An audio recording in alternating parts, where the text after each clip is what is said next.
Thank you for being a friend. Travel down the road and back again. Okay, so today I got one for all you hopeless romantics out there.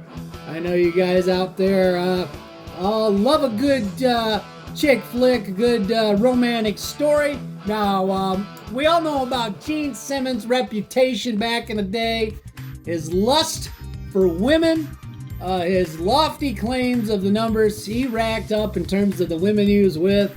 I think back in 2001, he put it at over 4,000. His bandmates, Paul Stanley said he tried to screw anything and everything.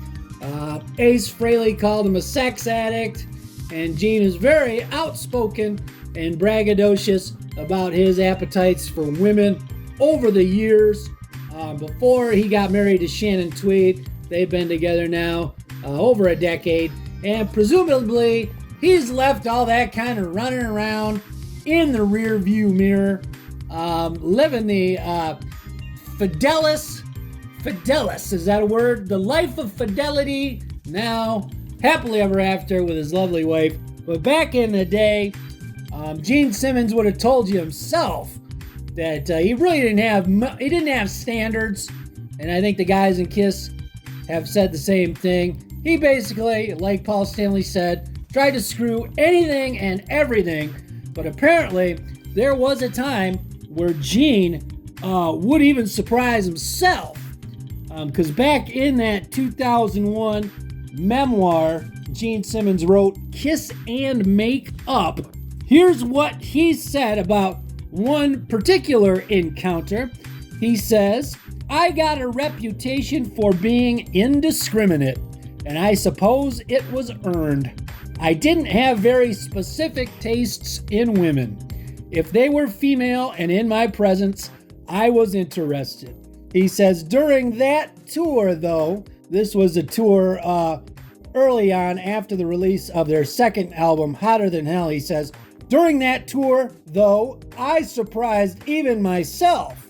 In a conservative town in the deep south, we had a limo driver who must have been in her 60s. She was a full-figured gal in a chauffeur's hat and uniform.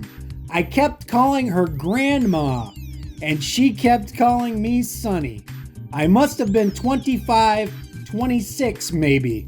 The next day at about 8 in the morning, there was a knock on the door. So Gene says, who is it? Open up, Sonny, it's Grandma.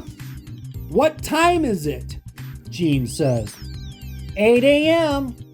So Gene says, I thought we weren't leaving until 10. You're not. Open the door, Sonny.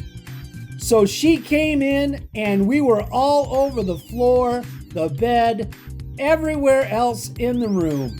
And so help me God, in the limo on the way to the airport, the other guys in the band were looking at me because I must have smelled like a lobster. I wasn't saying a word, and she turned around while she was driving and said, here's my 19-year-old daughter, or granddaughter, I don't remember which it was. She's coming into town. Want to hook up? Then the guys figured out what had happened, and they looked at me like I was crazy. So there you go. Gene, 25, 26 years old, hooks up with this golden girl, and that's Gene Simmons, man. The dude got around. He didn't discriminate. He even surprised himself at times. And there you go, man. I think there was a show back in the day on Skinamax or HBO, one of those stations called Taxi Cab Confessions. There's a taxi cab or a limousine confession for you. But some things I think you should keep to yourself. But hey, that's Gene Simmons, man. That's rock and roll, being on the road, living the rock and roll lifestyle. Full-figured gals in their 60s. And Gene enjoyed it all. And supposedly he had that Polaroid book. I wonder if she made the Polaroid book. Probably made the Polaroid book, which supposedly I think got burned. I think he burned it before his wedding, supposedly. But that's the story. Gene Simmons and the girlfriend, or Gene Simmons and the golden girl. Thank you for being a friend. Travel down the road and back again. And thank you for watching.